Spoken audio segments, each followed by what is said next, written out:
It was the kind of evening that clings to memory, not because of what was seen, but because of what was felt. Rain fell steadily over the town of Bellevue, Pennsylvania, the kind that soaks the air and the ground in equal measure, and in the gymnasium of East Ridge High, the rustle of umbrellas and damp coats was drowned beneath the louder energy of a school play reaching its final act. Folding chairs scraped on hardwood floors, parents clapped from the back row. On the makeshift stage beneath yellow-tinted spotlights, 16-year-old Emily Carver delivered her final monologue. She was dressed in a long red coat, a prop microphone clipped to her collar, her voice ringing out with conviction and heartbreak. Even those who barely knew her could feel it. Something in her performance had gone beyond the script. When the curtain dropped, a few whispered, "She's got real talent." Others said nothing at all. They were busy checking their phones, gathering purses, waiting for the lights to come back on. No one knew they had just watched Emily Carver for the last time. Backstage, there was the usual noise. Students laughing, hugging, half changing out of their costumes while texting friends. One student remembered Emily was quieter than usual, folding her costume carefully into a black canvas bag. She thanked the stage crew and told a friend she'd see her Monday. It was the kind of thing you say when you assume there will be a Monday. Sometime around 9:40 p.m., Emily left the building. At least, that's what everyone thought. She was seen heading toward the side exit, the one near the old storage wing. One boy, a sophomore helping with props, said he held the door open for her. She smiled, adjusted the strap on her shoulder, and stepped into the wet dark. That was it. That was the last confirmed sighting. Her parents expected her home by 10. When the clock hit 10:30, her mother, Anne, assumed she was still out with friends. At 11, she called Emily's cell. It rang until voicemail. At 11:30, Anne got in the car and drove to the school, expecting to find her waiting under the overhang. The parking lot was empty. The lights inside the gym were out. The only sound was rain. When she called again, and the phone went straight to voicemail, something in her chest locked up. Anne circled the building twice, calling her husband in a low, shaking voice. At 12:06 a.m., she dialed 911. By dawn, the police were at the school. By noon, the entire town knew. Security footage from that night showed students trickling out, most toward the front entrance. At 9:42 p.m., a figure matching Emily's build appeared on the west hallway camera.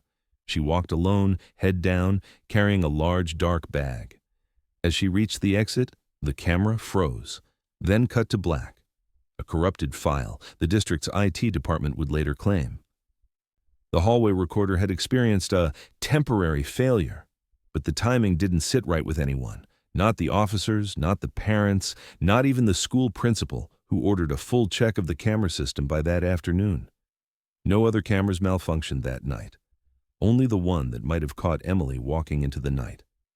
By evening, police had marked off the parking lot and the wooded area behind the school. Bloodhounds were brought in, and for a brief moment, they caught a scent trail moving from the side exit across the wet pavement to the gravel path behind the baseball field. But 50 yards in, the trail vanished. No drag marks, no footprints, just rain-soaked leaves and silence. The dogs circled, confused. Deputies marked the spot but found no signs of struggle, no pieces of clothing, no discarded bag. It was as though Emily had dissolved into the woods. Friends were questioned that same day. Some said she seemed distracted after the play. Others insisted she was in good spirits. A few mentioned she'd argued with someone backstage earlier in the week, but no one could say who. Teachers offered little. The drama coach, Mr. Halbrook, said she was one of the most promising students he'd ever taught. Too talented for this place, he told officers. He said she left in a hurry but didn't seem distressed. When asked if he'd seen her that night after the show, he said no. By the end of the first week, more than 40 volunteers had combed the woods behind the school.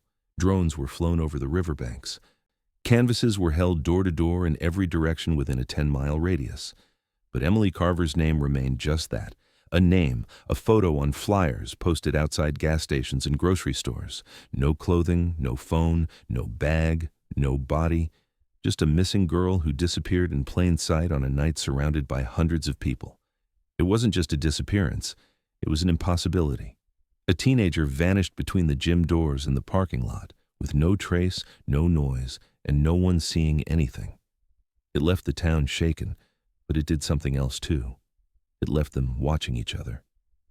Because once the shock wore off, there was only one question left behind. If someone took Emily Carver, then who was close enough that night to get away with it? At first, the search felt like a race against the clock. Within hours of Emily's disappearance, the parking lot was lined with squad cars, K-9 units pacing in circles, while officers moved door to door through the school's wings. Flashlights swept under bleachers, across storage rooms, through the music hall. The scent trail picked up immediately. Dogs caught it near the west side exit, just like the corrupted footage had shown. It stretched across the pavement and curved sharply toward the woods beyond the baseball field. But then, abruptly, it ended. No fade, no gradual weakening. One moment it was strong, the next, gone. The dogs circled, confused, then sat down. That alone sent a chill through the deputies. By noon, the search had expanded to the woods behind the school.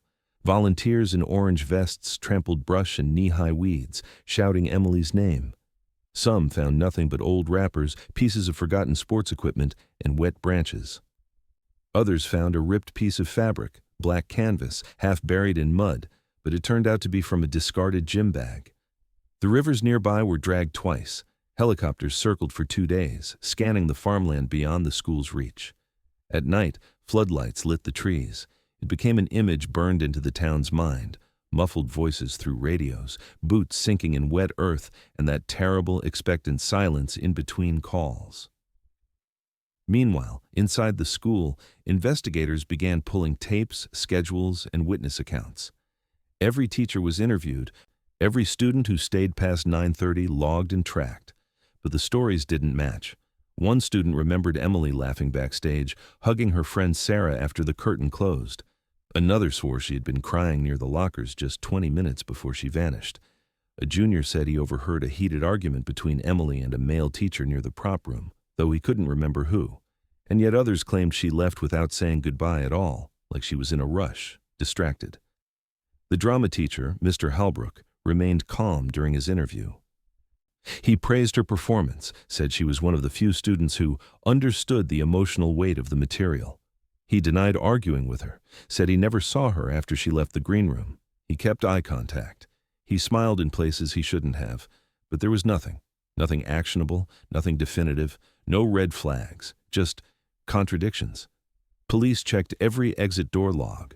Most had been locked from the inside by custodial staff by 10 p.m.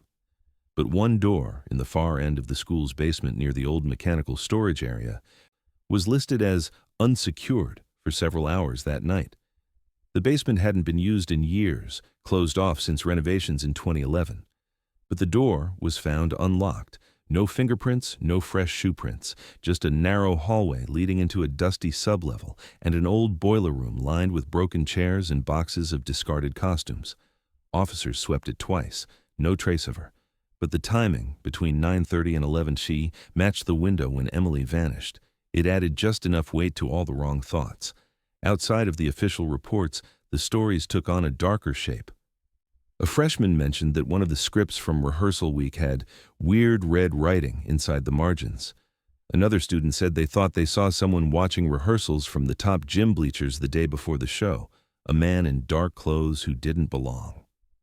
Soon, threads started connecting things that didn't belong together. A teacher who once hosted seances as a joke, the town's proximity to a stretch of farmland once raided in the 1980s for occult paraphernalia, old rumors about the woods being haunted by something older than the town itself. The media latched onto it. Reporters arrived from Pittsburgh, even one from New York. Words like ritual, abduction, and small-town secret became easy to print, easy to sell. But the theories stretched too far, and the facts couldn't hold them. There was no blood, no evidence of a struggle, no confirmed suspects. Just a hole in the story. A hole where Emily Carver should have been. As days turned to weeks, the posters began to fade. The vigils grew smaller. School resumed with new protocols, new locks, a counselor on site, and a principal who looked older by the day. Emily's mother stopped answering calls. Her father returned to work, then left after 37 minutes. The Carvers filed missing persons paperwork, then filed again when they found out some departments lost it. By week 6, the reporters stopped showing up. The dogs were gone. The search headquarters was folded up, packed into a plastic bin in the sheriff's office marked Carver, Emily, ongoing. Deputies shifted to other cases. The local news gave her a 30-second mention every couple months, always using the same photo. Emily on stage, lit by a spotlight, smiling with half-closed eyes. No new leads came. No witnesses stepped forward, no remains were found. And as the leaves dried up and the snow came early that year, Bellevue learned something about silence, how it can settle in a house like dust, how it can sit between chairs at the dinner table, and how it never leaves, even when everyone else does. When a disappearance offers no body, no confession, and no motive, suspicion flows inward. The initial wave of search dogs and helicopters recedes, and what's left behind is the uncomfortable question of who was close enough to Emily Carver to make her vanish without a trace. In towns like Bellevue, that question doesn't stay hypothetical for long. It starts with the obvious, the people who saw her last, the ones who knew her best, or said they did. Names float up without prompting. The drama teacher, an older student, her father. People don't say these names out loud at first, but they think them, and eventually someone whispers them to the police. Mr. Halbrook is the first to resurface. He's in his early 40s, thin, always wearing black slacks and sweaters, the kind of teacher who treats high school theater like Broadway. Students admired him, but not all of them felt safe around him. A few girls said he gave off strange energy, too intense, too personal. A sophomore once claimed he texted her late at night about pushing emotional boundaries in a performance. Nothing overtly criminal, nothing actionable. But when a girl disappears under his watch, suddenly those texts feel different. Halbrook maintains his innocence. He insists he stayed in the green room helping students pack costumes until just after 10. But 2 students recall him leaving early. Another says they saw him talking to Emily near the side exit around 9:30. He denies it. When asked about the argument one student claimed to overhear near the prop room, he says it wasn't him. There's no proof either way, just conflict, blurred memories, and a timeline full of holes. Then there's Logan Reams, a senior when Emily was a sophomore. They had no known relationship, but halfway through the investigation, Emily's locker was officially opened. In the back, under textbooks and a pair of ballet flats, detectives found a folded note. It read in jagged block letters, "You have to listen to me this time," underlined twice. Her mother confirmed it wasn't Emily's writing. When questioned, 2 students said similar notes had shown up during the semester, once tucked into her coat pocket, another taped to her locker. School officials admitted that Logan had been disciplined the previous year for writing anonymous messages to another girl during tech rehearsals. At the time, they chalked it up to immature obsession. But with Emily gone, everything became darker in hindsight. Logan was brought in for questioning. He denied leaving any recent notes. He said he hadn't spoken to Emily in months. His alibi was vague. He claimed he left the play after the second act and drove home alone. No one could confirm it. His phone was off that night. Then came the harder conversation, one the detectives avoided until the trail went cold. They turned to her father, Daniel Carver, a man known around town, a mechanic with rough hands and a temper made worse by divorce. Daniel hadn't lived in the house for nearly a year, but he still picked Emily up every other weekend. According to Anne, their daughter had started pushing back, refusing visits, ignoring calls. There had been one custody dispute just 2 months before the play, something about medical decisions and missed appointments. Daniel told police he hadn't seen Emily in over 2 weeks.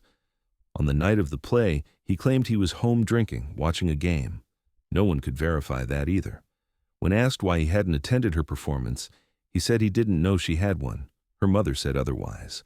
Despite the pressure, no one cracked, no one confessed, no blood was found in anyone's vehicle, no fingerprints in suspicious places.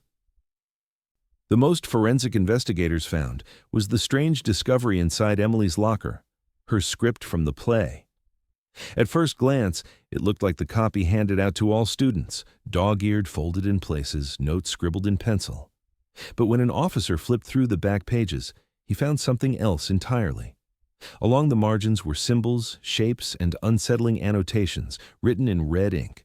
Some were crossed outlines of dialogue. Others were short phrases. She doesn't see you. This part belongs to you. Open the door and close your mouth. The ink had bled slightly on the paper. It wasn't her usual pen, wasn't her usual style. Her mother confirmed Emily never wrote in red ink. Her drama friend said she always used pencil. The school claimed it had no record of any staff handing out annotated scripts. Mr. Holbrook said he'd never seen that copy. Students whispered that the handwriting didn't look like hers. One girl, Megan, swore it looked like the same markings that had shown up in a broken locker months earlier, one used for theater storage. Police logged the script as evidence, but without context, it became just another artifact. No fingerprints, no DNA, just red ink and unsettling phrases in a missing girl's locker. Still, whispers grew louder. Parents started asking whether someone at the school had been planning this, not an accident, not a random snatching in the dark, something staged, something rehearsed. If her disappearance was scripted, then who had written the ending? And why was her name being erased from roll calls but showing up on pages she may not have touched? Time does something strange to the missing. It reshapes their story until it no longer belongs to them. After a year without Emily, the town of Bellevue stopped whispering and started theorizing. There were no updates from law enforcement, no new leads, no surveillance recovered from nearby roads. In that silence, theories filled the gap like weeds growing through cracks in pavement. Some were grounded in fact, others took on lives of their own. The trafficking theory was the first to spread. A long-haul driver passing through town claimed he saw 2 box trucks idling near the school's back service road the night of the play. He didn't report it until weeks later, and by then, the logs were gone, and the camera that might have seen them was long out of service. But it was just enough. Online groups picked it up. They cross-referenced missing persons reports from other towns, linked them to truck stops along Interstate 76, and compiled timelines that looked convincing until they fell apart under scrutiny. Still, the idea lingered that Emily hadn't disappeared into the woods, but had been loaded into a vehicle and driven away like cargo. No trace left behind, just a girl swallowed by asphalt. Others were sure she had run. Her diary, found months after the disappearance in a storage bin under her bed, contained scribbled frustrations, entries that read like the voice of someone trapped. "I want to vanish before this place finishes swallowing me," one page read. Another simply said, "No one here sees me the way I feel I am." Those closest to her recognized the voice of a girl aching for identity, for escape, maybe for reinvention. Some believed she planned it, that she had help, that she was somewhere in Portland or Chicago, living under another name, starting over. Her friends doubted it. She didn't have the money, the means, or the temperament to sever ties that cleanly. But those entries were enough for people to wonder. It felt better, maybe, to imagine her alive and free than trapped or dead. And then came the forums, the dark corners of the internet where the red ink took on new meaning. Users scanned photos of the annotated script and began analyzing the symbols in the margins. Some resembled runes. Others looked like fragments of words written backward. One anonymous user swore the phrase, "This part belongs to you," was a reference to an old Appalachian ritual, something to do with identity transference. Another claimed the script matched certain cult patterns seen in cases from the 70s, though no direct links were ever proven. It didn't matter. The posts spread, threads were created, entire YouTube channels popped up dedicated to Emily's case, speculating that she had been chosen for some ritual or artistic sacrifice. They pointed to the drama teacher. They pointed to the school's founding history. They even dug up legends about the woods behind the school, stories about symbols carved into tree bark and missing pets. No theory was too far, so long as it offered an answer. But for Emily's family, there were no answers, just rituals of a different kind. Her mother, Anne, started driving rural backroads late at night. Every Friday, she would leave the porch light on, check the mailbox 3 times, and then get in the car. She told no one where she went. She just drove, past fields, past abandoned gas stations, past the gravel pull-offs where people might try to flag down a ride. She kept a blanket and water bottle in the back seat just in case. She never found anyone. But she kept driving.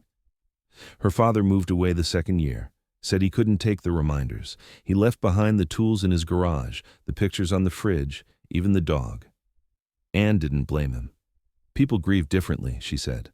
But privately, she felt like Emily had been taken twice. The school eventually repainted the gym and rewrote its emergency policies. Students who had been freshmen when she vanished were now graduating. New kids walked the same halls, sat in the same chairs. But something had shifted. The name Emily Carver became a test. Say it too loudly and people looked away. Say it too softly and they leaned in. Teachers stopped bringing her up. Posters were taken down. Her locker was assigned to someone else in 2017. The girl who got it asked to be reassigned. No one said why. For most of Bellevue, the case became a memory, a haunting, unspoken line in the town's history. But for a few, especially the ones who knew her, the wound never closed. It just went quiet. The kind of quiet that stings harder than sound, because without a body, without a truth, every shadow still felt like it might hold her. Every knock on the door made Anne look up. Every time her phone rang at night, she hoped it wasn't a mistake. She hoped it was her daughter, even when she knew better, especially then. By 2020, Emily Carver's name had become a kind of shadow. Most students at East Ridge High hadn't known her personally. She'd been gone for longer than they'd been enrolled, but everyone knew the story. Some whispered it during sleepovers. Others dared each other to walk past the old prop room where she'd last been seen. But for most, she was a cautionary tale that belonged to the past. So when the drama department announced they would be reviving the Moonlight Smile, the very play Emily performed in on the night she vanished, it was framed as a tribute, a reclamation, an attempt to move forward. Rehearsals began in September. The cast was made up of seniors and juniors, none of whom had been students in 2014. Mr. Halbrook, the longtime drama teacher, was still there, older now, thinner, his beard streaked with gray. He told reporters he had reservations at first, but ultimately felt it was time. "The play deserves to be seen again," he said, "and so does she." Some parents objected, quietly. A few even pulled their kids from auditions, but most chalked it up to small-town nerves. Nothing had happened in years. Life had moved on. Opening night came on a Friday in mid-October. A light drizzle soaked the school grounds, almost identical to the weather the night Emily vanished. The gym was filled with foldable chairs and humming stage lights. Parents snapped photos. Programs were handed out. The cast took the stage. And for 90 minutes, it was just a high school play. Until it wasn't. After the show, as students packed up costumes and the audience filtered out, one of the stage crew began collecting scripts. They were the printed rehearsal copies handed out at the beginning of the year, all marked with notes and blocking directions. She placed them in a cardboard box and took them to Mr. Halbrook's office. Nothing seemed unusual. But when Halbrook opened the box the following morning, he paused. Then he called the principal. Every single script, every copy in that box had the name Emily Carver scrawled across the title page in a thick rust-colored smear. Some were written in shaky cursive, others in block letters, some underlined. One had the words, "I'm still her," written just beneath her name. The ink had seeped through the paper. When school officials confronted the cast, panic spread instantly. Students swore the scripts were clean when they handed them in. They insisted they hadn't touched them since dress rehearsal. One girl sobbed, saying she'd flipped through hers right before the performance and saw nothing. No one claimed responsibility. Police were called. The box was sealed, photographed, and taken in for testing. The next day, the town's quiet facade cracked like a frozen lake. It wasn't just ink. The red substance on the pages was confirmed to be animal blood, most likely pig. The stains were still tacky when tested. It had been applied within hours of collection. And the handwriting? It didn't match any cast members. The scripts had been stored in a locked office. There was no sign of forced entry. Security footage was pulled again. Once more, like in 2014, the camera outside the drama wing had suffered a power glitch. 38 minutes of static. Enough time for someone to get in and out unseen. The school shut down the drama department indefinitely. That Monday, the FBI officially joined the investigation. A forensic psychologist was assigned to the case, noting the possibility of ritualistic signature behaviors consistent with someone attempting to reclaim control of a narrative. The phrase scrawled on one of the scripts, "I'm still her," was especially troubling. Analysts debated whether it was meant as a taunt or a slip, a threat or a confession. Either way, it suggested something chilling. Someone was watching. And they still felt connected to Emily. Theories exploded. Local papers ran headlines like, "The Blood Script Mystery and Is Emily's Ghost Haunting East Ridge?"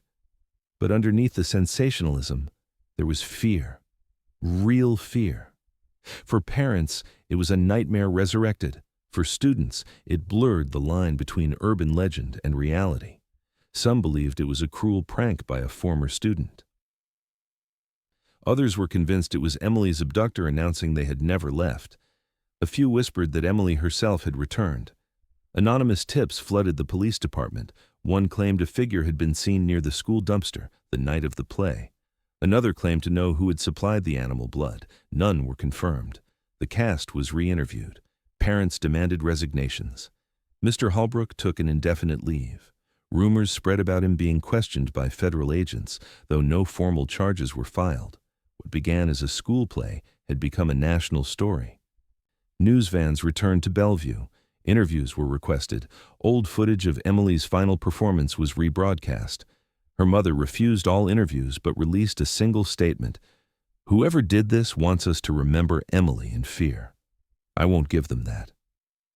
But privately, she began locking her doors for the first time in years. She took down the porch light. She kept the curtains closed. The worst part wasn't the blood or the message. It was the feeling that whoever had done this had waited patiently, quietly, for 6 years. And when the curtain finally rose again, they didn't just watch. They reached in, and they left a mark. It was mid-November, just weeks after the blood-smeared scripts reignited national attention, when a call came into the Bellevue Sheriff's Office from a hunter who had been tracking deer near a wooded clearing 5 miles north of the high school. He'd stumbled on what he thought was a discarded gym bag partially buried beneath a patch of loose soil. Curious, he dug it out. It was black canvas, soaked through from years of freeze and thaw. The zipper was rusted, but still intact. When he opened it, he saw a pair of old-fashioned stage shoes, heels pale pink, dulled with time and dirt, and a stack of water-damaged papers. What stood out immediately wasn't the shoes or the bag itself, but the word Emily written again and again in dried reddish streaks across multiple pages. He backed away, called the authorities, and waited. The bag was transported directly to the county forensics lab. A serial number printed inside the lining confirmed it had once belonged to East Ridge High. Costume inventory logs from 2014 listed it as part of the wardrobe assigned to Emily Carver for her lead role in The Moonlight Smile. It had never been logged as returned. When police questioned the drama department back then, they'd assumed it was taken by whoever took her. Now, for the first time in 6 years, that bag had surfaced. What lay inside was more than unsettling. The shoes were folded neatly, heel to toe, still lined with tissue paper. The pages, though warped and partially rotted, appeared to be torn from multiple copies of the original play script. Each one was marked with Emily's name in large, uneven script, some underlined, some jagged, as if done in a hurry, others delicately curved. The substance used was no longer fresh, but it left behind an unmistakable brown-red hue that flaked at the edges. When tested, it was confirmed, dried animal blood. Again. But it was what they couldn't see before that changed everything. In 2014, fingerprint analysis was limited, especially with surfaces so badly degraded. But the forensic tools available in 2020 allowed for chemical treatments that hadn't existed 6 years earlier. Technicians used vacuum metal deposition to extract latent prints from the paper fibers and interior lining of the bag. The results stunned investigators. Among partial and smudged prints were 3 clear impressions. One set belonged to Emily. Another was inconclusive. But the third? It matched a current employee of East Ridge High. The name wasn't leaked to the public right away, but inside the department, it sent shockwaves. The print belonged to a faculty member who had been present during the 2014 play. Someone interviewed multiple times. someone who had never once mentioned touching any of Emily's belongings. Their role at the school had shifted over the years, from part-time staff to administrative support, quiet, unassuming, never suspected. But now their fingerprint lived inside the one item everyone had believed was taken by her killer. When detectives brought the person in for questioning, they denied ever seeing the bag. They claimed they had helped clean the green room after the performance, touched hundreds of items, and had no memory of that particular object. Their story didn't change, but the tone in the department did. Quietly, files were reopened, warrants were prepared, surveillance photos from the 2014 interviews were reviewed, facial expressions, hand gestures, details no one had noticed before. An agent from the FBI's behavioral unit flew in to consult. They started working from a new theory, one far more sinister than abduction. What if Emily never left the school at all? It wasn't just the corrupted footage or the missing door logs. It was the timeline, the conflicting accounts, the unlocked basement door. The noise students remembered hearing under the stage that night. At the time, all of it had been labeled as coincidental, background noise, explainable. But now, with evidence buried and preserved just far enough away to look like a planted clue, it didn't feel random. It felt rehearsed, like a misdirection. Whispers of a cover-up began circulating almost immediately. Parents of former students demanded answers. Some speculated that multiple staff members had known something, if not the full truth, then enough to make them nervous. There were rumors that someone had warned Mr. Halbrook not to revive the play, that anonymous notes had been slipped under his door weeks before opening night. He had never mentioned them publicly, but an assistant teacher confirmed seeing him throw away crumpled paper with the words "Stop digging" scrawled in red marker. The school board refused to comment. The employee whose print had been identified was placed on administrative leave, but not charged. Not yet. The case was still under review, but investigators no longer saw Emily's disappearance as a random act. They believed it was staged, executed with precision.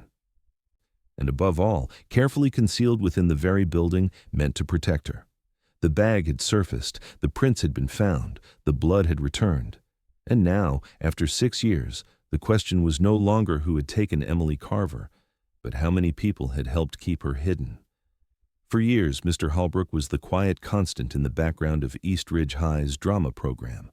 Reserved, articulate, always dressed in black, he carried himself more like an artist in exile than a public school teacher. Parents called him intense. Students called him brilliant. Administrators called him eccentric. He had his favorites, and Emily Carver was one of them. That much everyone agreed on. But in the weeks following the rediscovery of her costume bag and the fingerprints that pointed inward, his name began to shift from a footnote in the case to a headline. At first, Halbrook denied everything. In interviews with detectives, he was measured, composed, even cooperative.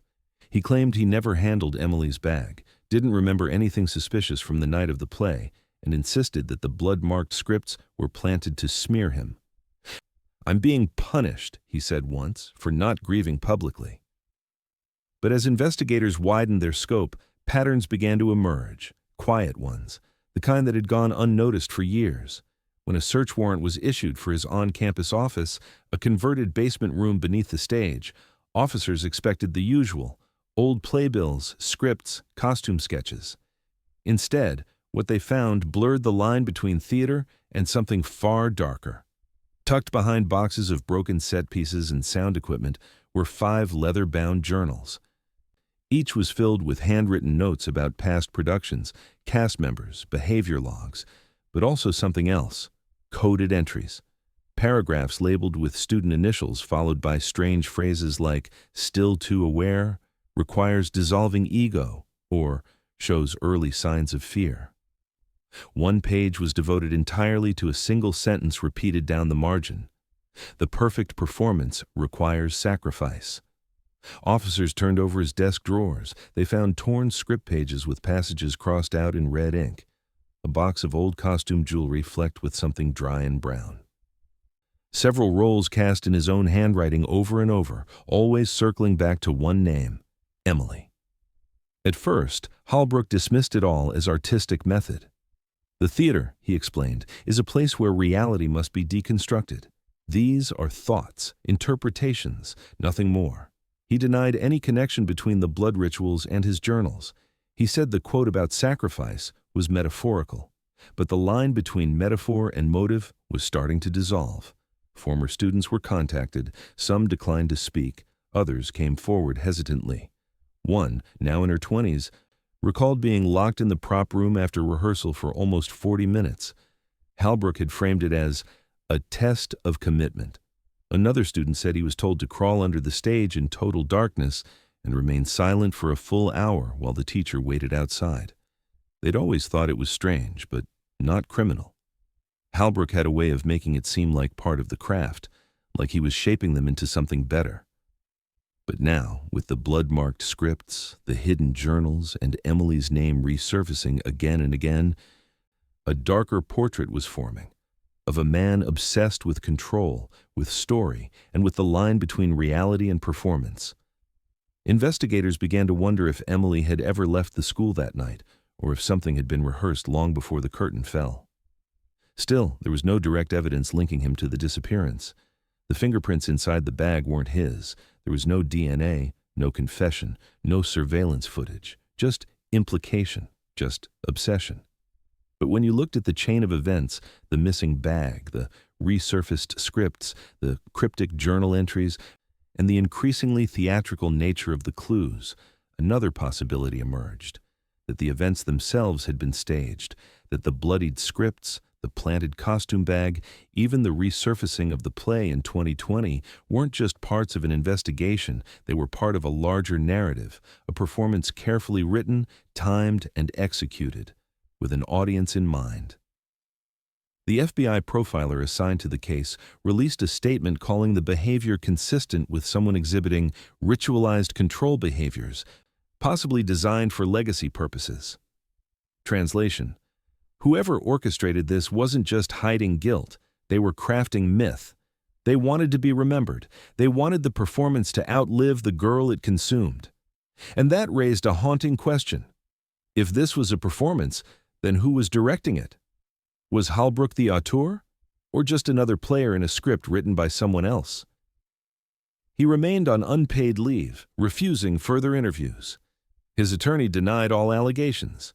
But in town, the whispers shifted again.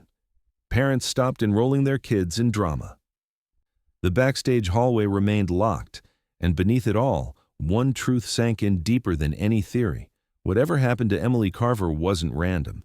It wasn't a moment of violence. It was a production, cold, methodical, and rehearsed.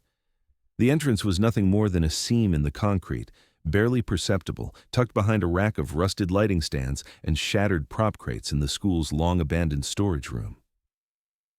It was during a follow-up search, prompted by mounting pressure from both federal investigators and the community, that a deputy noticed the airflow near the rear wall seemed unnatural, cool and faintly sweet, like dust and decay clinging to something old.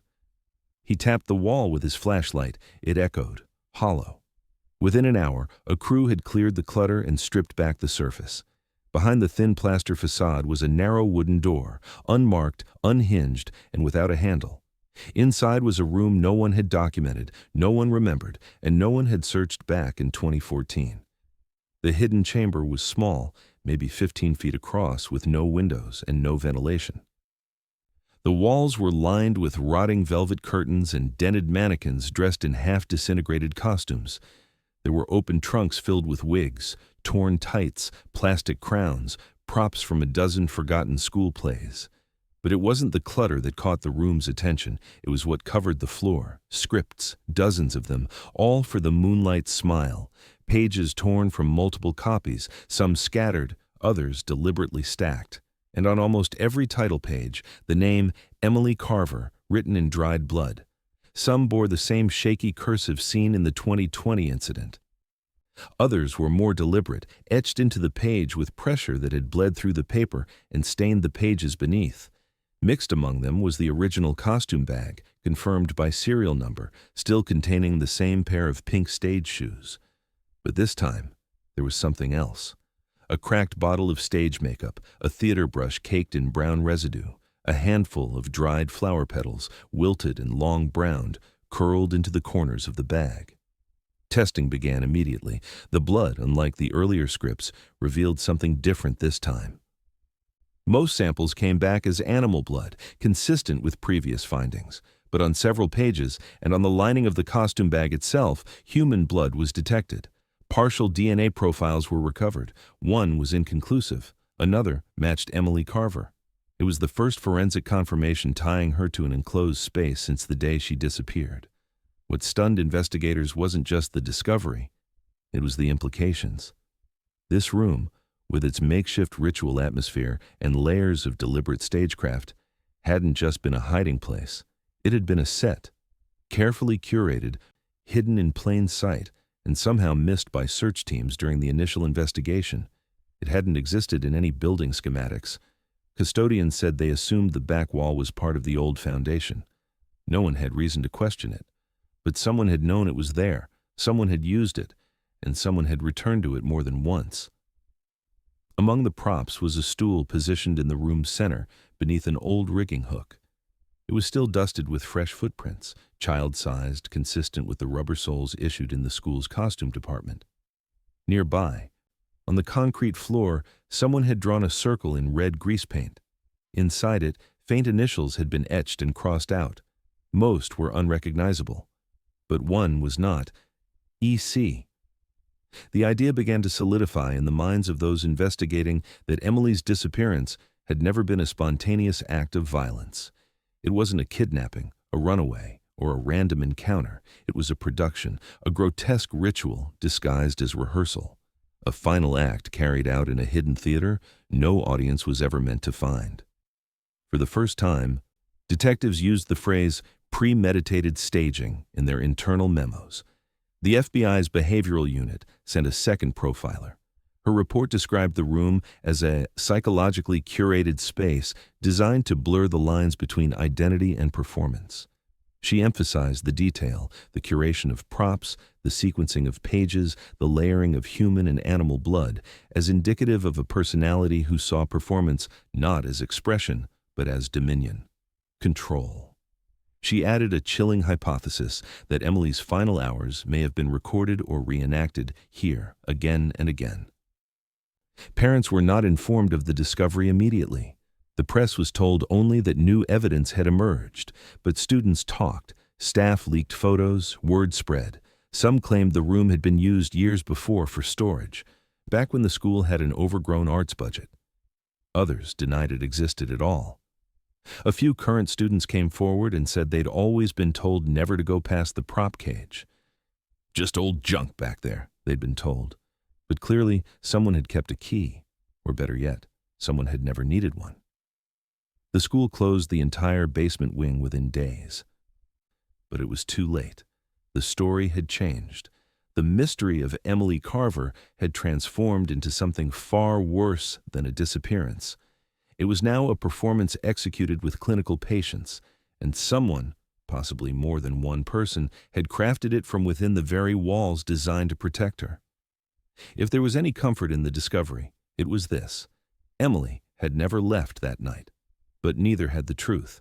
It had been buried, hidden just a few inches deep, waiting behind drywall and dust, rehearsing the same scene in silence, until the door finally opened. It wasn't a press conference or a public arrest that unraveled the mystery. It happened behind a closed door, in a sterile interrogation room lit by a single ceiling bulb, 6 years and 2 months after Emily Carver vanished. Mr. Holbrook sat hunched over the steel table, thinner than anyone remembered, his black sweater swallowed by the shapeless frame of his body. He didn't speak at first, not when shown the photos of the hidden room, not when confronted with the journals, not even when the results came back confirming traces of Emily's DNA beneath the floorboards. It was only when they placed her costume shoes on the table, dusted with blood and theater chalk, curled at the toes from years of decay, that his posture broke. His hands trembled. Then, quietly, he began to talk. He didn't call it murder. He never said the word. He called it the final performance. To him, Emily Carver had been the most gifted student he'd ever taught.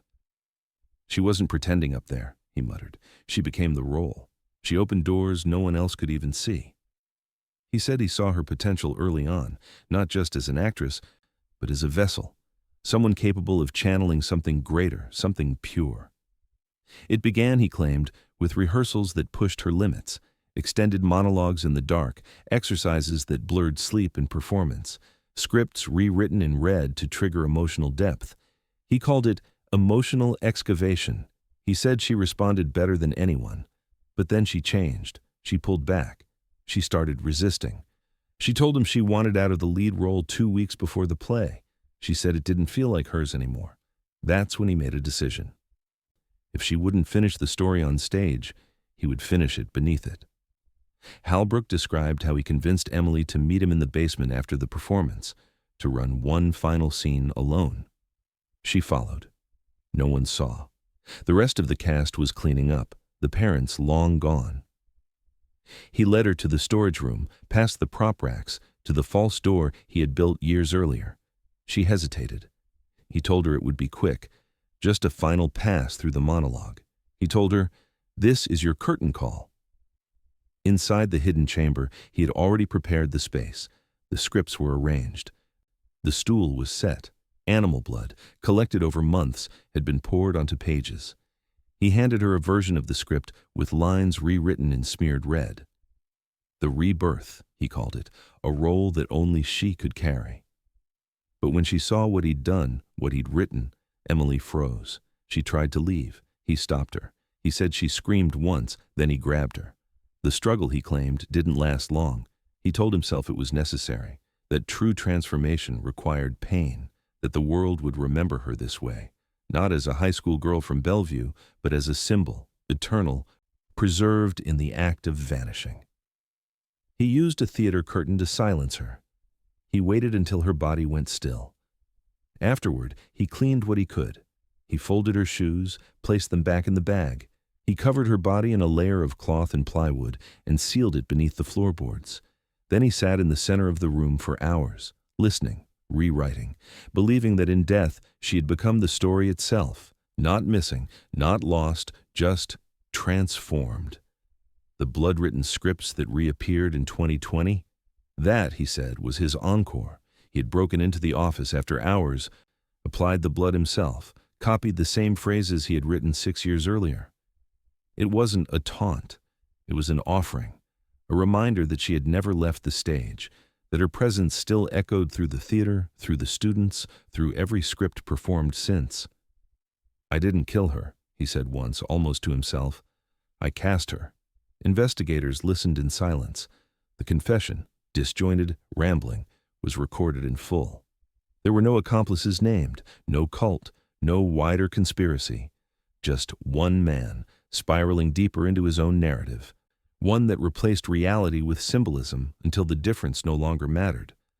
The room was sealed as a crime scene. Beneath the boards, forensic teams recovered partial remains, deteriorated, fragmented, but conclusive. Dental records matched, DNA confirmed. After 6 years, Emily Carver's story had an ending, one she never consented to, one written not with ink, but with obsession. Halbrook was arrested and charged with first-degree murder. During the trial, he showed no remorse. He spoke of art, legacy, and purpose. He called the courtroom a final act. The jury didn't take long. Guilty on all counts. But even with a confession, even with a name, the town of Bellevue didn't feel relief. There was no closure in knowing the truth had been hidden in drywall and stage makeup. Just a deeper grief, threaded through with something colder. The knowledge that a teacher, trusted and admired, had transformed his stage into a tomb and called it theater. The ground was frozen when they laid Emily Carver to rest, 6 years, 3 months, and 12 days after she vanished beneath the auditorium stage. Her remains, fragile and partial, were placed in a small casket lined with photographs, a copy of her original script, and a handwritten letter from her mother folded carefully into the corner. The gravestone was simple. No poetry, no embellishments, just her name, the dates, and one line engraved in weathered granite. She was here. We remember. It stood in the corner of Bellevue Cemetery, not far from where she used to walk with friends after school, now surrounded by silence and fresh bouquets. News of Halbrook's conviction traveled fast. National outlets ran stories about the teacher who turned a stage into a tomb. Documentaries were proposed. One tabloid even tried to interview Emily's father at the gravesite. He turned them away without a word. The family had nothing left to offer the public. They had given enough, years of wondering, chasing false leads, sleeping with the porch light on. Now they had a name, a confession, and bones in the ground. That was all. But Bellevue wasn't done mourning. The hidden room had changed things. It wasn't just the location or the evidence. It was the realization that so many people had walked past that false wall for years without questioning what lay behind it. The janitor who stored mops there. The students who leaned against it while stacking paint cans. The assistant principal who'd signed off on the building plans but never asked why the basement map didn't match the foundation. Halbrook may have acted alone in the crime, but the silence that followed was communal. A blindness born of assumption, of misplaced trust, and of a town that had convinced itself the worst couldn't happen here. The school board moved quickly. Within weeks of the final discovery, demolition permits were approved. The auditorium was shut down permanently. Contractors arrived with jackhammers and steel-toothed excavators, tearing into the brick and wood as students watched from a distance behind chain-link fencing. It wasn't just about safety. It was about erasure. A collective effort to rip out the rot at the root. The final performance would never be staged there again. Inside the school, memorials appeared. A small portrait of Emily was framed in the main hallway near the office, beside a plaque that read, "In honor of the students who never made it home." A guidance counselor's office was renamed after her. Some students wrote poems, folded them into paper cranes, and tucked them into their lockers. Others stayed quiet, unsure how to speak about a girl they never knew, but whose story haunted every hallway they passed through. For the students who had been part of the 2020 cast, the trauma lingered longer. Therapy sessions were offered. One boy transferred schools. Another refused to speak publicly but wrote an anonymous letter published in the local paper. It read, in part, "We thought we were telling a story, but we were living someone else's script." Questions remained even with the case closed. Some believed Halbrook hadn't acted entirely alone. The timing of the blood-marked scripts, the missing footage, the access to old storage rooms, it felt too controlled for one man. But no evidence ever surfaced to prove there was anyone else. Investigators closed the file with confidence in the conviction, yet for a few in town, the doubt didn't fade. Because if Halbrook was the writer, had someone else helped direct? Emily's mother returned to work, slowly. Quietly. She stopped driving the back roads at night. She no longer waited by the window or listened for footsteps on the porch. But she still kept Emily's bedroom exactly the same. She said it wasn't about denial. It was about memory. The world kept trying to make her a story, she once told a friend. But to me, she was a person. She was messy, she was funny. She used to sing to herself when she did homework. There were no more performances of the moonlight smile. The school banned the script permanently. Copies were pulled from the library. But still, stories have a way of staying alive. Students told younger siblings, teachers whispered warnings to new hires. The town itself shifted, holding on to Emily's story not as entertainment, but as a scar. A reminder that horror doesn't always come from shadows or strangers. It can come from those we clap for, those we trust with our children, those who speak softly and carry a binder full of lines they've rewritten in secret. In the end, Emily was brought back into the light, not as a ghost, not as a theory, not as a cautionary tale, but as a girl who should have come home. Her name was no longer smeared in blood across stage scripts. It was carved firmly and finally into stone, a place where her mother could kneel, a place where her story could end.